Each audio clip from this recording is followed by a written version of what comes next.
வீட்லயே முறுக்கு ரெசிபி ஏதாவது செஞ்சு பார்க்கணும்னு நினைச்சீங்கன்னா கண்டிப்பா இந்த முள்ளு முறுக்கு ரெசிபி செஞ்சு பாருங்க. வீட்டில் இருக்க இன்கிரீடியன்ஸ் வச்சு நல்லா கிரன்ச்சியா நல்லா கிறிஸ்பியா டேஸ்டியா செஞ்சு முடிச்சிடலாம். அது எப்படி செய்யறதுன்றத பார்ப்போம் வாங்க. ஃபர்ஸ்ட் அரிசி மாவு வந்து எடுத்து வச்சுக்கோங்க. அதுக்கப்புறம் கடலை மாவு, இது ரெண்டையும் வந்து ஃபர்ஸ்ட் சலிச்சுக்கலாம். அதுக்கப்புறம் ஓமம் நல்லா க்ரஷ் பண்ணிட்டு ஆட் பண்ணிக்கோங்க. அதுக்கப்புறம் சீரகம், எள்ளு, சீரகத்தை கூட நீங்க க்ரஷ் பண்ணிட்டு ஆட் பண்ணிக்கலாம். பெருங்காயத்தூள், உப்பு, மிளகுத்தூள் கொஞ்சமா ஆட் பண்ணிக்கோங்க. உங்களுக்கு வேணும்னா நீங்க மிளகாய் தூள் கூட ஆட் பண்ணிக்கலாம். அதுக்கப்புறம் வெண்ணெய் இல்லைனா நெய் ஆட் பண்ணிக்கோங்க. அதுக்கப்புறம் சூடு பண்ண எண்ணெய் ஆட் பண்ணிக்கோங்க. அதுக்கப்புறம் சுடுதண்ணி இல்லைனா பச்சை தண்ணி எதுனாலும் ஆட் பண்ணிக்கலாம். இதை வந்து ஃபர்ஸ்ட் நல்லா மிக்ஸ் பண்ணிக்கோங்க.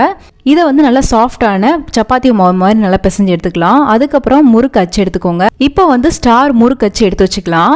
முறுக்கு பிரஸ்ல வந்து எண்ணெய் வந்து உள்ளுக்கு நல்லா அப்ளை பண்ணிட்டு முறுக்கு மாவு வச்சு நல்லா இந்த மாதிரி வந்து சூடான எண்ணெயில வந்து நல்லா இந்த மாதிரி ரெடி பண்ணிக்கோங்க. நல்லா கோல்டன் கலர் வந்தோடனே எடுத்துக்கோங்க.